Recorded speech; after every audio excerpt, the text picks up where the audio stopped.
এক দরিদ্র মা ও তার ছোট ছেলে গ্রামে বাস করত। মা খুবই ধর্মপরায়ণ ছিলেন।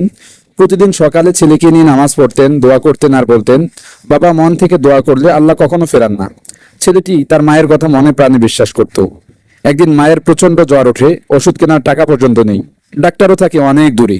ছেলেটি কিছু না বলে বাড়ির পাশে থাকা একটা ছোট গাছের নিচে গিয়ে দুই হাত তুলে দোয়া করলো, হে আল্লাহ, আপনি আমার মাকে ভালো করে দিন। আমি ছোট, কিছু করতে পারি না, আপনি তো সব পারেন। রাত পেরিয়ে সকাল হলো। হঠাৎ গ্রামের এক ভদ্রলোক, যিনি দূরের শহর থেকে এসেছিলেন, মসজিদে এসে সবাইকে ডাকলেন। বললেন, আমি একজন ডাক্তার। আল্লাহর কসম, রাতে ঘুমের মাঝে একটি স্বপ্ন দেখেছি। একটি ছোট্ট ছেলে গাছের নিচে কাঁদছে আর দোয়া করছে, বলছে, আমার মাকে ভালো করে দাও। আমি ঠিক এই গ্রাম আর এই গাছটা দেখেছি। কেউ কি জানে সেই মাকে, সেই ছেলেটিকে? সবাই ছেলেটিকে নিয়ে এলো ডাক্তারের কাছে। ডাক্তার দেখে অবাক। তিনি সঙ্গে সঙ্গে চিকিৎসা করালেন। কিছুদিনের মধ্যেই মা পুরোপুরি সুস্থ হয়ে উঠলেন।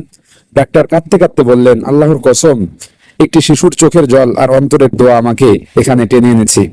আল্লাহ আমাদের কান্না, দোয়া আর ভালোবাসা শুনেন। অন্তরের দোয়া কখনোই ফেরত যায় না।